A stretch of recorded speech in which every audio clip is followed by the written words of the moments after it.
desconstrucionismo, ideologia e da decadência da educação no Brasil. Então deixarei a Catarina aqui, sabendo que tem meia hora aqui para fazer a sua apresentação. Hein, Catarina? Meia hora aí, porque nós já estamos avançados na hora aí. Procurar tentar conseguir aí o horário aí.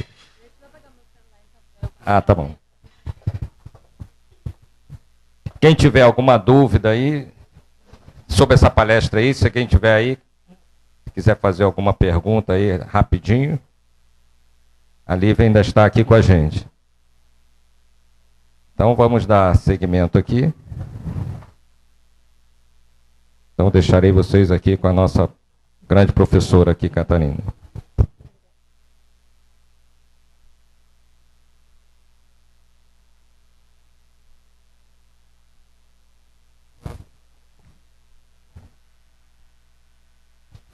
Bom dia, pessoal. Tudo bem? Então, eu sempre trago o hábito de professora, então, por isso a mesinha. Eu não trouxe, dessa vez eu não trouxe o slide, né, para passar. E, na verdade, eu tenho uma notícia para vocês, eu mudei de tema. Mas, assim, acaba tudo dando certo no Café Patriota, tudo sempre dá certo. Depois da minha última palestra aqui no Café Patriota, eu acabei virando pré-candidata do Novo, porque foi tudo muito rápido, assim, então as coisas vão se emendando. E, por coincidência, o que eu vou falar hoje tem tudo a ver com a palestra anterior. Assim, eu não vou falar exatamente sobre ideologia de gênero, mas eu vou falar sobre o globalismo, sobre essa agenda que envolve também a ideologia de gênero, tá? Porque o assunto que eu ia falar, ele acabava ficando muito, muito específico, né, do ponto de vista filosófico, uma coisa mais acadêmica, eu achei que não seria muito interessante. A questão do desconstrucionismo é um pouco complicado, tem que trazer uns elementos aí de filosofia que é difícil explicar. Então, eu achei por bem trazer para vocês um livro que ele é muito, muito, muito importante para entender isso aqui que a palestrante anterior falou. Esse livro ele se chama Maquiavel Pedagogo, ou Ministério da Reforma Psicológica. Ele é um livro de um escritor francês chamado Pascal Bernardin. Quem quiser depois algumas outras referências, assim, é só falar comigo no Facebook. Como não vai aparecer nada aqui, pode ser que vocês percam alguma coisa, mas assim, vai dar certo. Do que é que trata esse livro? Esse livro ele é uma coletânea de documentos, tá? De documentos dessas instituições internacionais, principalmente documentos da Unesco. Então, a gente vai ver que, por trás daquilo que muitas pessoas acabam dizendo que é uma teoria da conspiração, por causa do modo abrangente como a coisa acontece, existe mesmo algo que precisa da nossa atenção. Então, assim, isso que foi apresentado existe de fato, né, mas a gente tem que olhar com certa cautela para a gente nem cair num fanatismo, assim, numa questão meio aterrorizadora, nem ficar assim, totalmente inocente em relação ao que está acontecendo. Então, esse escritor, ele defende a ideia de que há uma espécie de criptocomunismo. Cripto é uma coisa que está escondida, assim. Então, um comunismo escondido, como se fosse uma coisa que vai acontecendo subrepticiamente sem a gente se dar conta. Isso tem a ver com um pensador chamado Antônio Gramsci, que foi o pensador que levou a ideia de que o comunismo ele não precisa mais ser implementado por vias de violência, né? Mas sim pela sua disseminação na cultura, pela disseminação na cultura de algumas ideias. Então, o que a gente está vendo, né, e algumas pessoas enxergam a coisa dessa maneira, é justamente essa penetração dessas ideias, né, comunistas no seio da sociedade, pela mídia, pela escola, pelas grandes corporações, e é isso que a gente chama de globalismo. Então, eu falo assim, de uma maneira assim, até mais beabá, porque muitas vezes a gente se perde no meio a tantas informações na internet, né? Isso é globalismo, globalização é a mesma coisa? Não, não é. Globalização é uma coisa, globalismo é outra. Globalização tem a ver com com o intercâmbio comercial, tem a ver com as trocas culturais. Globalismo tem a ver com uma espécie de modelo burocrático que quer impor uma determinada padronização, uma determinada homogeneização do pensamento. Certo? Então, é basicamente sobre isso que o livro trata. Então, o meu objetivo aqui é expor o livro. E aí eu vou tentar ser sucinta, mas eu vou tentar passar a ideia geral do livro, né? Então, eu começo com uma citação do Pascal Bernardin, que ele vai dizer o seguinte: sob o manto da ética e sustentada por uma retórica e por uma dialética frequentemente notáveis, encontra-se a ideologia comunista, da qual apenas a aparência e os modos de ação são modificados. A partir de uma mudança de valores, de uma modificação das atitudes e dos comportamentos, bem como de uma manipulação da cultura, pretende-se levar a cabo a revolução psicológica e, ulteriormente, a revolução social. Essa nova ética faz hoje parte dos programas escolares da França. No caso é porque o autor é francês, mas eu diria que ela faz parte dos programas escolares de todo o mundo, né, basicamente. E é obrigatoriamente ensinada em todos os níveis do sistema educacional. Então, a ideia, o subtítulo desse livro é Maquiavel Pedagogo ou o Ministério da Reforma Psicológica. Então, o que ele está dizendo, o que ele está afirmando é que existe uma reforma psicológica em curso que antecede essa revolução social. E aí ele começa a mostrar, no começo do livro, várias técnicas de uma manipulação psicológica que são usadas pelos psicopedagogos. E todas essas técnicas psicológicas de manipulação, de lavagem cerebral, elas estão sendo implementadas. Tá certo? Então, os professores, eles estão sendo formados justamente para implementar essas técnicas, que essas técnicas possibilitam a mudança de valores, a mudança de comportamentos. Então, a coisa é muito séria nesse sentido. E a questão como é que eles fazem isso assim, de uma maneira tão aberta? Justamente pela questão da manipulação da linguagem, porque, veja bem, o que se diz é que você está buscando a paz, você está buscando uma sociedade mais justa, você está buscando preservar o ambiente. Só que, sob esse discurso bonito, né, sob esse discurso politicamente correto, o que vai acontecendo é que algumas corporações, alguns burocratas vão ditando, vão tendo um controle cada vez maior da sociedade. Certo? Então, assim, uma espécie de racionalização, né, de ideia de que esses burocratas sabem o que é melhor. Então, é isso que está acontecendo. Eu não estou corroborando exatamente essa tese no sentido de dizer que existem algumas pessoas reunidas atrás de uma mesa, atrás de um balcão, que querem dominar o mundo.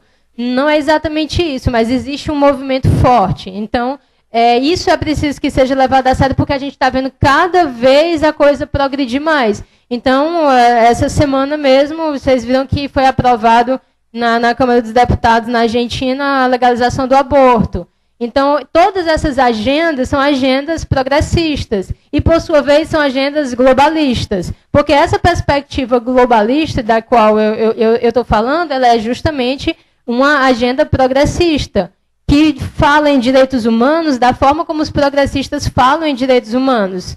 Certo? E como é que os progressistas falam em direitos humanos? Por exemplo, dizendo que o aborto é um direito da mulher. Ou seja, você tem uma ideia de humano que é muito deturpada, você tem uma ideia de humano que é muito limitada, muito reducionista. E a partir daí, dessa perspectiva, você vai moldando um certo discurso, aquilo que deve ser feito. Né? Então, é basicamente isso. Então, o autor aqui, o Pascal Bernardin, ele vai mostrar que lá na França houve uma substituição das escolas normais pelos institutos universitários de formação de mestres. Então, a formação do professor é muito importante nesse processo, justamente porque o professor vai formar o aluno. Então, o professor primeiro é formado com essas técnicas de manipulação pedagógica, ou seja, o professor ele acredita que ele efetivamente precisa manipular o comportamento daquela criança. E ele é ensinado a fazer isso através de técnicas muito pensadas, muito estudadas. Tá certo? Então, a ideia é a prioridade das ciências da educação e da psicopedagogia na formação desses professores, e a ideia é redefinir o papel da escola. a prioridade já não é a formação intelectual, mas o ensino não cognitivo e a aprendizagem da vida social. Então, você troca uma ideia de ensino não cognitivo por uma aprendizagem da vida social. O objetivo é modificar os valores, as atitudes e os comportamentos dos alunos e dos professores. Para isso, são utilizadas técnicas de manipulação psicológica e de lavagem cerebral. Os ensinos formal e intelectual são negligenciados em proveito de um ensino não cognitivo e multidimensional, privilegiando o social. Há então uma ditadura psicológica. Não se pretende fornecer aos educandos ferramentas para a autonomia intelectual, mas antes se lhes deseja impor subrepticiamente valores, atitudes e comportamentos por meio de técnicas de manipulação psicológica. Ora, se os próprios professores eles são formados com essas técnicas de manipulação psicológica, eu vou já falar algumas quais são, a educação está voltada para isso. Você aceita uma ideia de educação que ela é voltada para a manipulação psicológica das pessoas que estão sendo educadas. Ou seja, você não educa mais para a liberdade, você não educa para a autonomia, você não tem uma ideia de formação humana, por exemplo, como uma ideia grega, você não tem um ideal superior, não. Você tem uma ideia de que aquela casta ali de sujeitos racionais sabe o que é correto, e ela precisa manipular aqueles alunos, aqueles jovens, aquelas crianças, porque eles não sabem.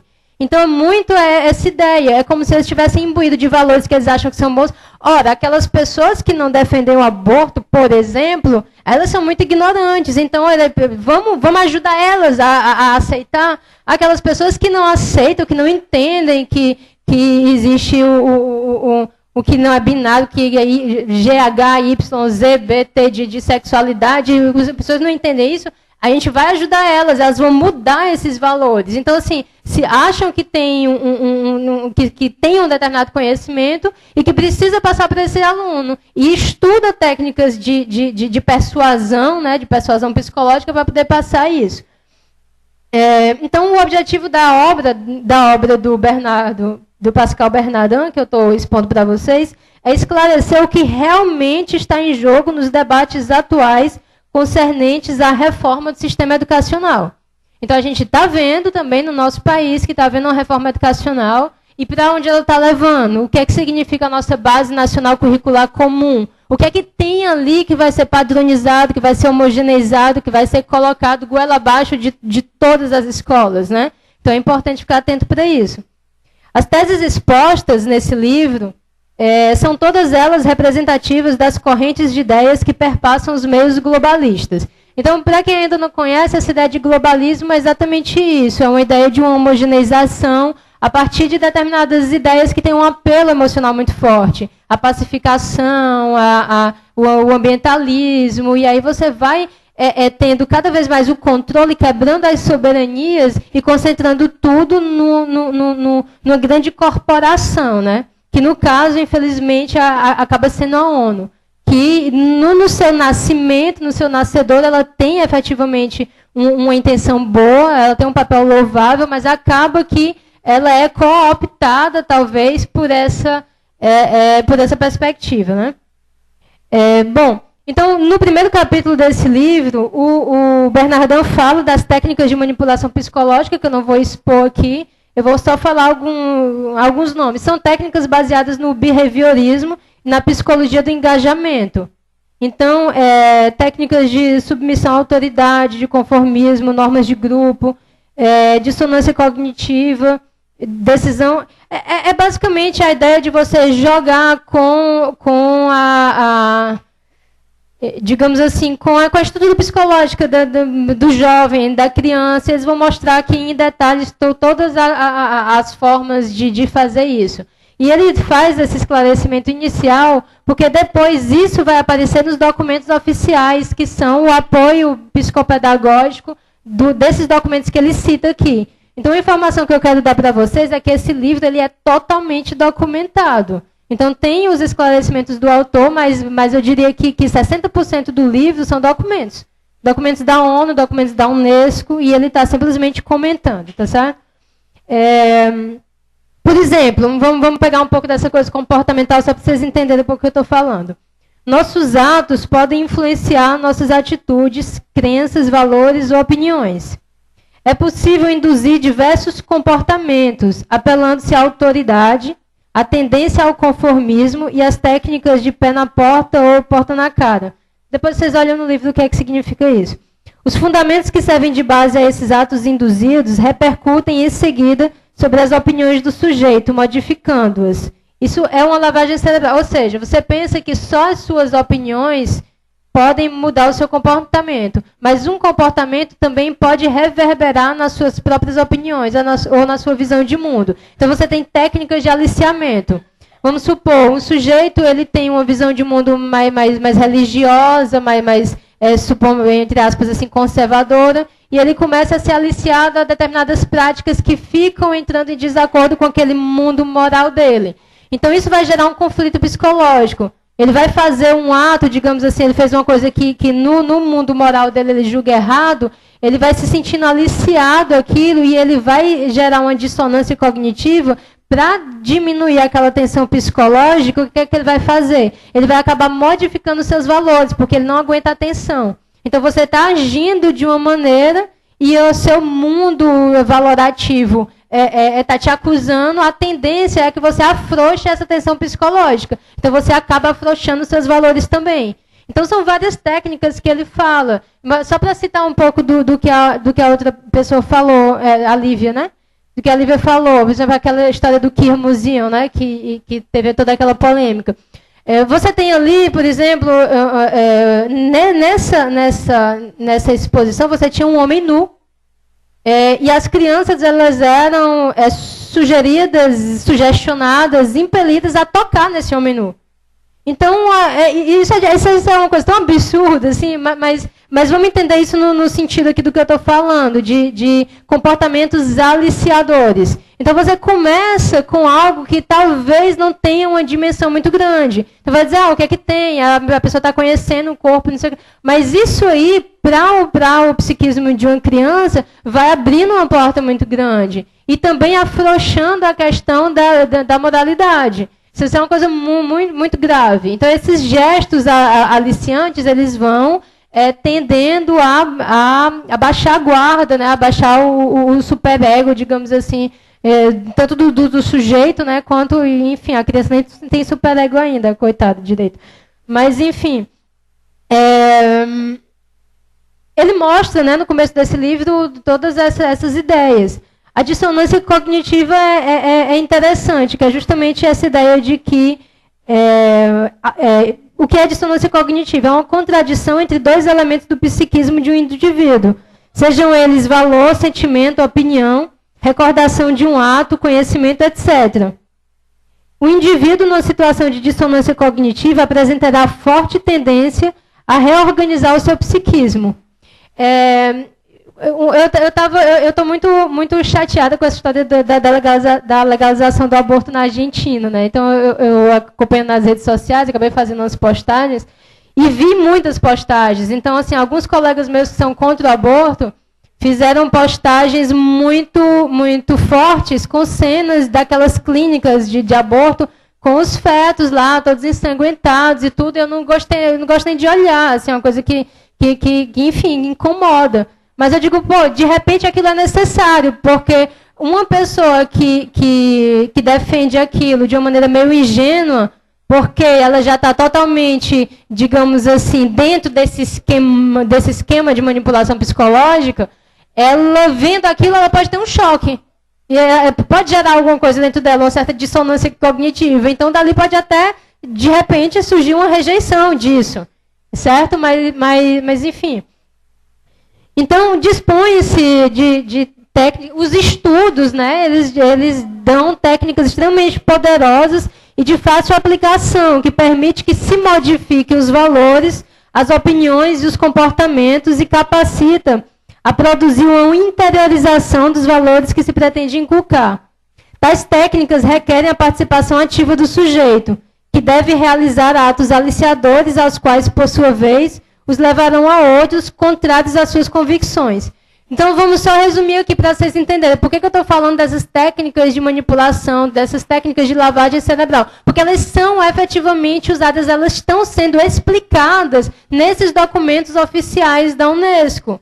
Porque sabe-se que é necessário não apenas agora um ensino cognitivo, mas o ensino para mudar os valores, o ensino para mudar a perspectiva moral do educando, né? Bom, então, a Unesco e o controle psicológico. Em 1964, a Unesco publicou um importante trabalho, intitulado A Modificação de Atitudes.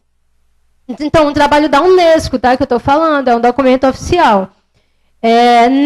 Nesse trabalho, o autor visa explicitamente a difusão de técnicas de manipulação psicológica nas escolas. Então, nesse documento da Unesco, você tem o autor que está explicando como usar essas técnicas de manipulação psicológica na escola.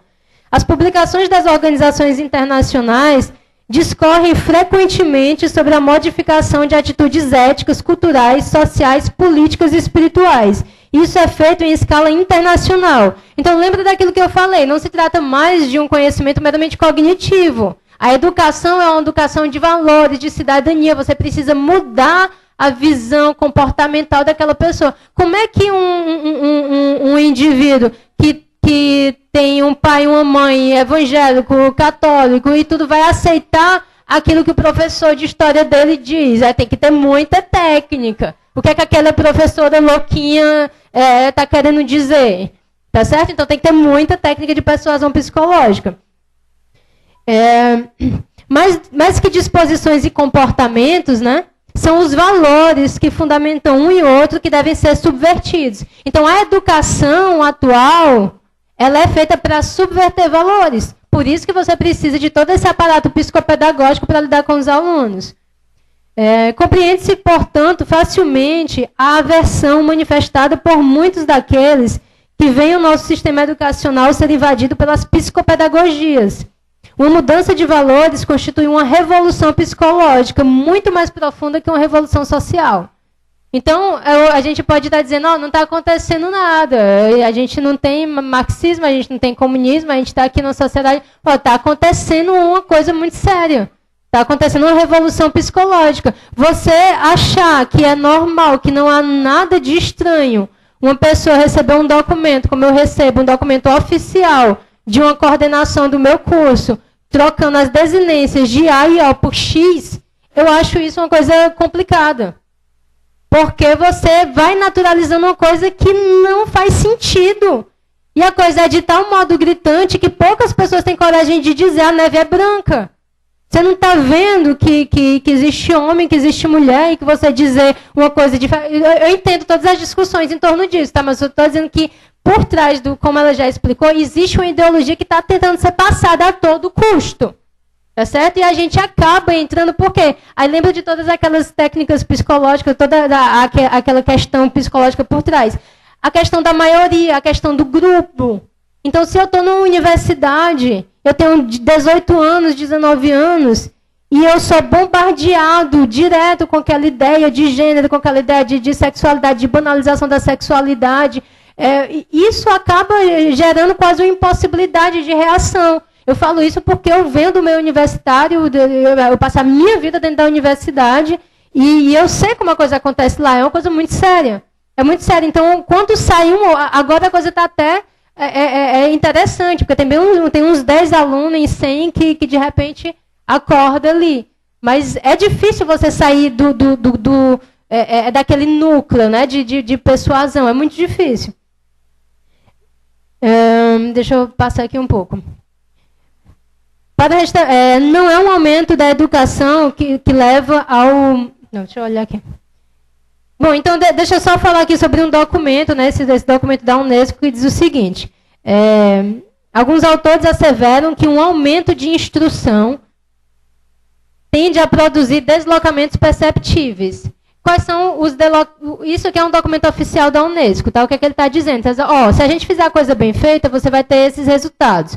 Os resultados são esses aqui. Você vai fazer um deslocamento do nacionalismo para o internacionalismo, no plano político, do tradicionalismo ao materialismo, no plano da filosofia social geral, do senso comum à ciência como fonte de provas aceitáveis, do castigo à recuperação na teoria dos regimes penitenciários, da violência e da ação direta à legalidade como meios políticos, da severidade à tolerância em matéria de educação infantil, do sistema patriarcal à igualdade democrática em matéria de relações conjugais, da passividade ao ímpeto criador no que diz respeito aos divertimentos e ao lazer.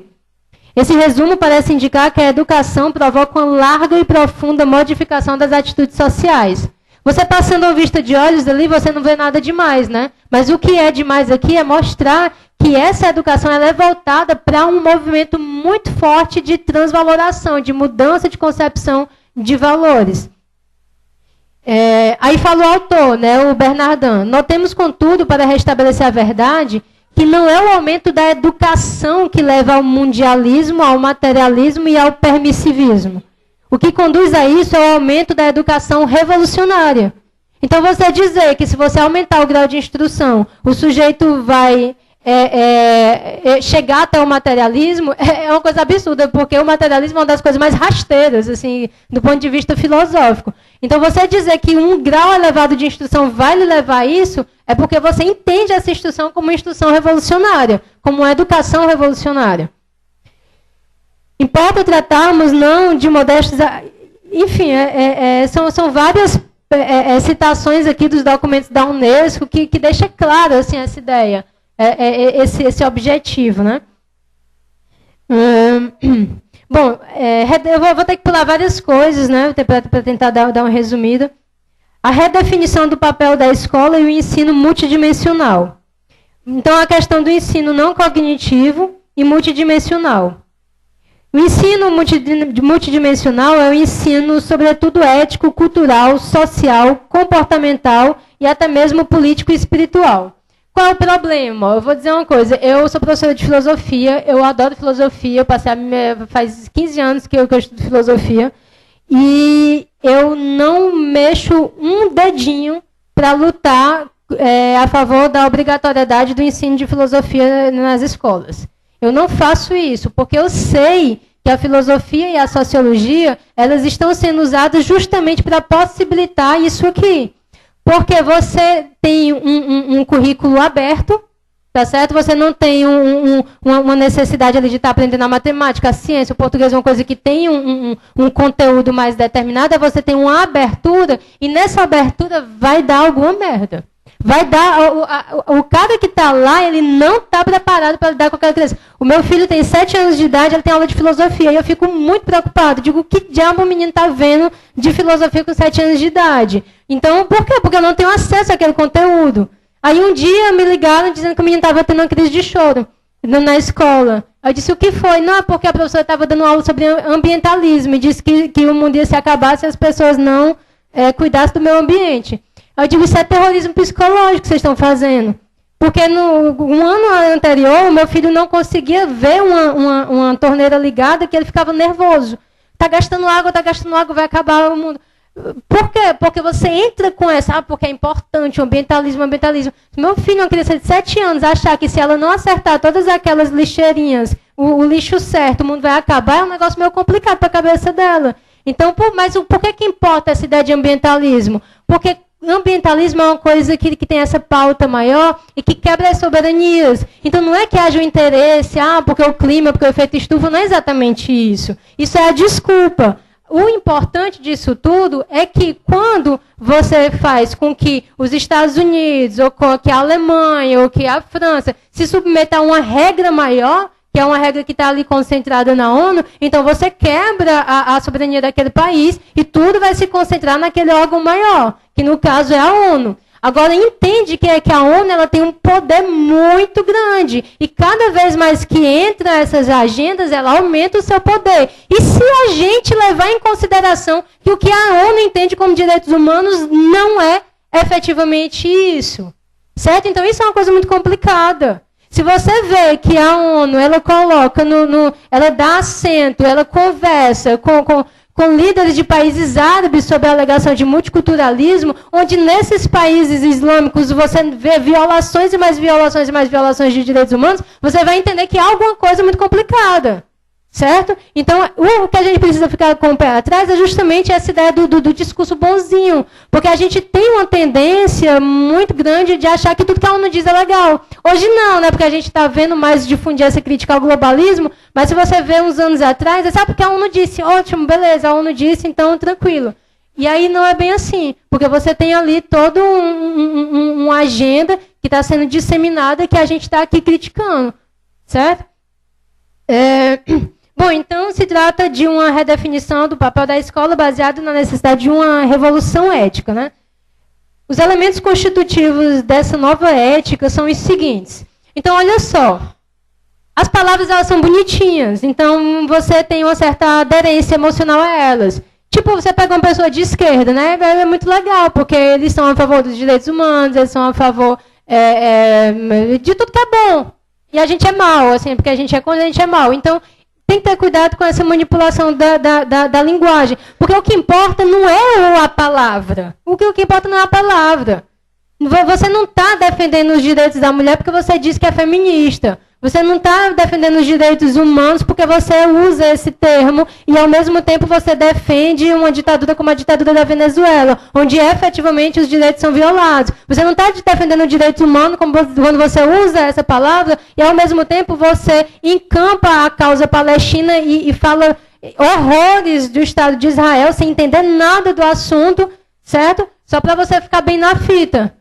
Então, é muito complicado esse uso, essa manipulação de termos. Mas, assim, de todo modo, essa revolução ética que é proposta, né, ela passaria pelos direitos humanos, que estenderia ao direito social, direito à habitação, à alimentação, ao trabalho, a bioética, o direito das crianças. O que é isso que eu estou falando? São as palavrinhas bonitas que a ONU usa para ir ganhando terreno. Tá certo? Então, sob esse discurso, é muito difícil você ir contra. É a mesma coisa sei lá, de você dizer do PSOL ou do PCdoB dizer, porque eu defendo a democracia. Você é contra a democracia? Não. Eu sou contra o que você entende por democracia. Agora me diga o que você entende por democracia. Tá entendendo? Então, quando a pessoa tem a manipulação da linguagem, e a esquerda ela tem a manipulação da linguagem, então a gente fica em maus lençóis. E eu acho que a primeira batalha, a primeira frente é justamente essa. É a gente recuperar a linguagem. A gente recuperar a nossa possibilidade de fala que nos foi tomada. Então, você tem direitos das crianças, bioética, educação para a paz. Quem é que não quer paz? Quem é que não quer paz? Aí a ONU vai dizer, não, a gente quer a paz. Mas que paz? Tá certo? Então, a questão do Estatuto de Desarmamento, né? Então, você quer arma, então você não quer paz, você não é pacifista. Mas não é bem assim. Não é bem assim. Vocês estão com a palavra bonita, a gente está com a realidade. Porque a gente sabe que quem está armado são os bandidos. E a população está totalmente desarmada, está insegura. Mas vocês estão com a palavra bonitinha, bacana. Ponto para vocês, tá? Tolerância, né? Tolerância. Multiculturalismo. Tudo isso é muito bonito. Vamos ter tolerância. Vamos ter tolerância com os islâmicos. Vamos ter muita tolerância com os islâmicos. Mas você não fale nada dos islâmicos. Os islâmicos vão e explode tudo e faz aquela coisa toda. A gente, não, mas vamos ser tolerantes. A gente tem que ser tolerante. Porque o importante é a tolerância. E aí fica nessa, né? Então, desenvolvimento da consciência política. Bom, trata-se de uma nova moral pretensamente universal e a qual se considera como elaborada cientificamente. Então, sempre tem essa ideia de que é pensado cientificamente, enfim. Seria necessário salientar que os valores religiosos de todas as religiões são os primeiros visados e que já não será possível transmiti-los, porque aí você tem um deslocamento. Quando você quer impor esses valores universais, mas que são valores que têm essa base globalista e progressista, você vai se contrapor frontalmente aos valores morais da sua religião, da sua tradição. Então, isso vai entrar em choque. Então, você precisa fazer um deslocamento aí. Então, o maior obstáculo para essa agenda, para essa ideia, para essa nova ideia de humano, para essa nova ideia de que, você não entende que o que importa é a saúde da mulher e que o feto não é uma vida. Você é uma pessoa tão ignorante que você não entende isso. A gente vai ajudar você a pensar melhor, mas para a gente ajudar você a pensar melhor, você precisa largar essa bobagem da sua igreja, da sua religião. Entende? Então, você vê que é como se a ética ela se deslocasse. da ideia da religião para a ideia do Estado. Quem controla a moral agora é o Estado. O Estado vai dizer, ó, o direito humano é isso. A ONU vai dizer, direito humano é isso, o bom é isso. A sua religião é uma coisa ultrapassada. A sua religião é uma coisa dogmática, né? Então, aí você tem a ideia da escola contra a família, né? Que é uma polêmica que a gente vive. O ensino da ética deve veicular novos valores. Inicialmente, porém, deve bloquear a transmissão dos antigos valores de uma geração a outra. Como é que a sua vovó vai entender esse negócio de multiculturalismo ou de ideologia de gênero? Ela não vai entender. Ela não vai entender. Ela está querendo te passar uma coisa muito ultrapassada. Uma coisa muito assim que pô, a bichinha, né? Ela não entende que essas coisas novas, né, que estão acontecendo. Aí você vai mudando, você vai bloqueando a transmissão de saberes e abrindo espaço para uma nova valoração. Então, o lugar da escola. Então, assim, eu sei que eu estou me prolongando um pouco, mas é importante citar algum documento para vocês não acharem que isso aqui é loucura. Então, um documento aqui da Unesco, do Conselho da Europa, do Parlamento Europeu, tudo isso. Ele diz o seguinte: na origem dessa reflexão de ordem pedagógica, de certo encontrar-se-á a clássica oposição entre instrução e educação, entre escola e família. Isso aqui é um documento da Unesco falando sobre essa questão escola-família. Será preciso deixar a esfera privada da família o encargo e a possibilidade de educar? Apoiando-se para tal no ética? Agir de outro modo não seria romper com a neutralidade da escola, com sua função essencial de transmissão de conhecimentos objetivos? Contudo, a escola, aí ele afirma, né? Contudo, a escola não pode limitar-se a ensinar. Ele está jogando com essa ideia. Bom, você tem a família passando valores, mas a escola também precisa passar valores. E aí, o que é que a gente faz? Aí ele vai dar a posição dele. A escola não pode limitar-se a ensinar. De maneira implícita ou explícita, ela é portadora de valores e as transmite. Então, quem vai transmitir é a escola, a família que se ajeite aí, tá certo? Então, eu participei de um debate, eu acho que há uns 2 meses atrás, que era o problema de uma professora do interior do Ceará, que foi dar uma aula. Essa aula era sobre religião africana, sobre cultura africana, e ela estava falando sobre candomblé. Só que ela estava lá no Juazeiro do Norte, na terrinha do Padim Padicício, dando aula para os moleques, e a mãe dos meninos ficaram indignadas. Então deu uma confusão danada, porque a mãe dos meninos foi lá e tudo. E aí o que é que acontece? Não, mas é obrigado. Por quê? Porque já tem uma lei que obriga você dar cultura indígena, você dar cultura africana, e aí, por baixo dos panos, você fala sobre cultura africana, você fala sobre cultura indígena. Então isso gera um choque.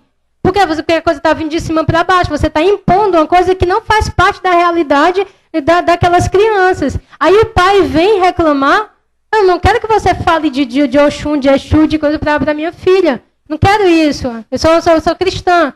Ah, não, mas faz parte do currículo, eu vou passar isso aí para ela. Então a mãe está errada, então a escola vai entrando. Então vamos supor, ideologia de gênero entrou no currículo, a mãe vai reclamar: não, meu filho, sua mãe é careta, sua mãe não sabe de nada, fica aqui com a gente e tal, e a gente vai lhe passar a real. Então você tem um choque aí da família com a escola.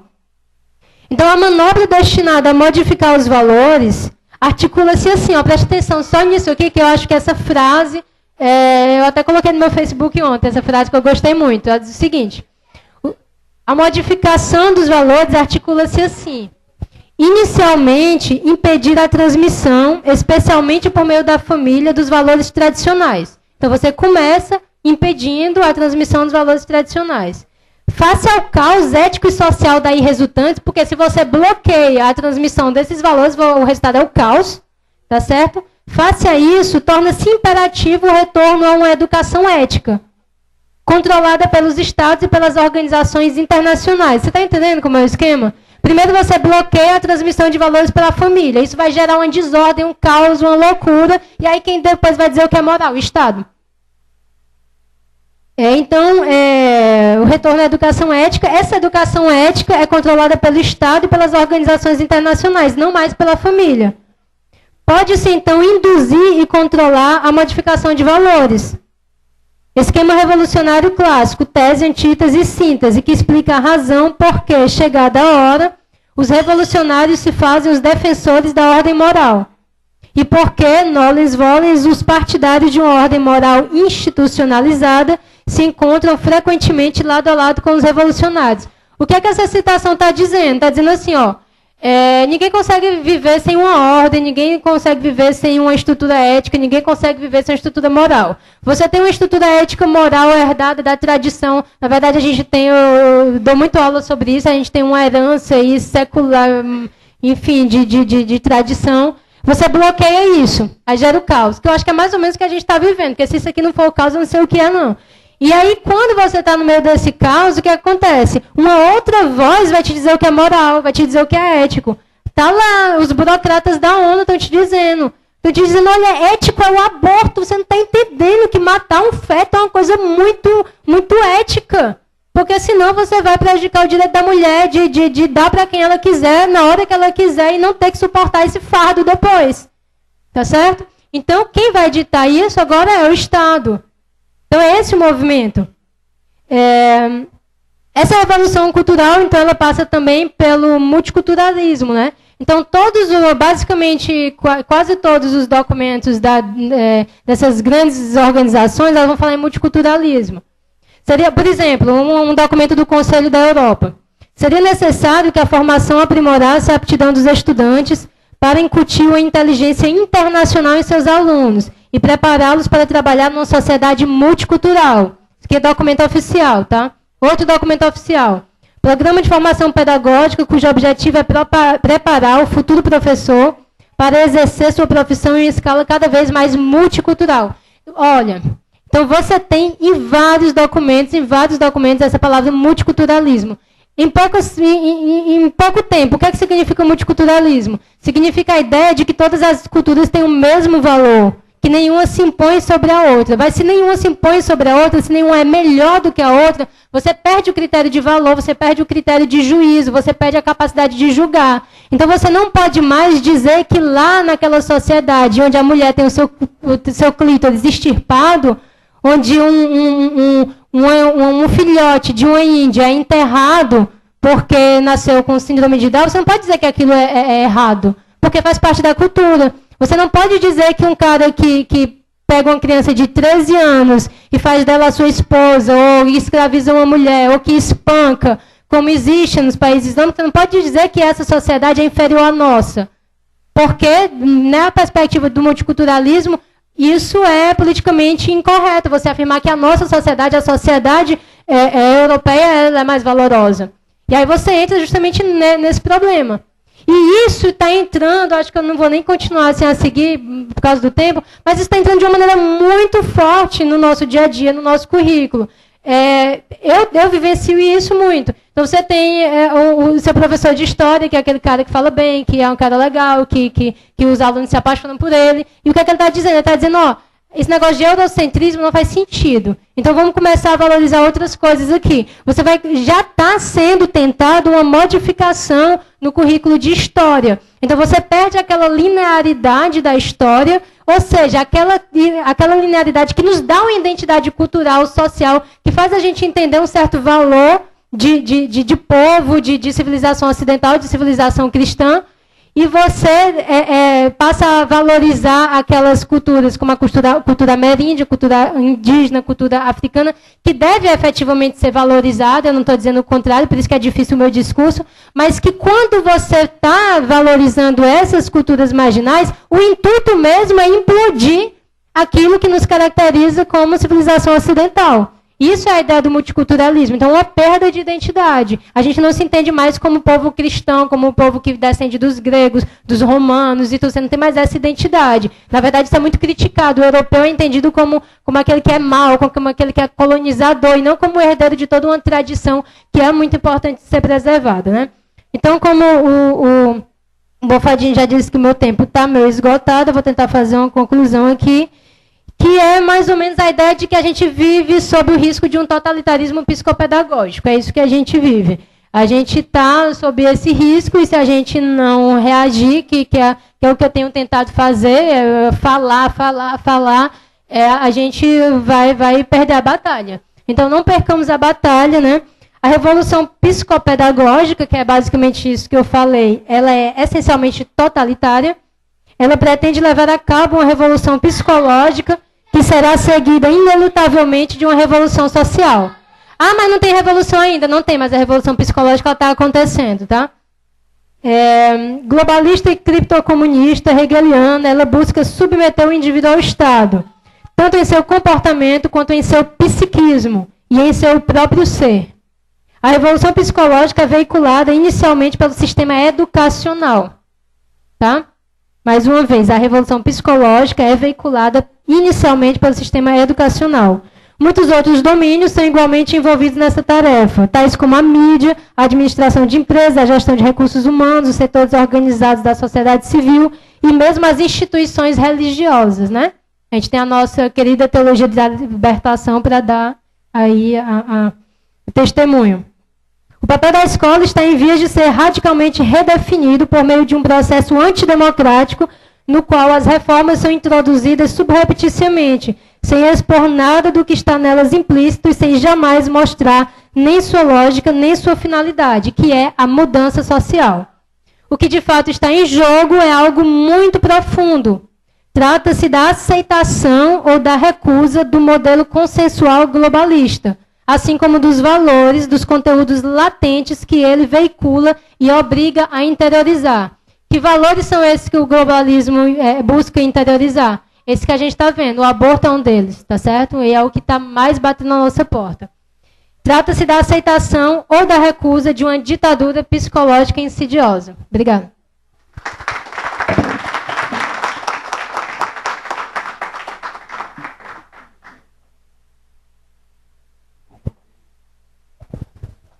Bom, opa, tá alto. Catarina, meus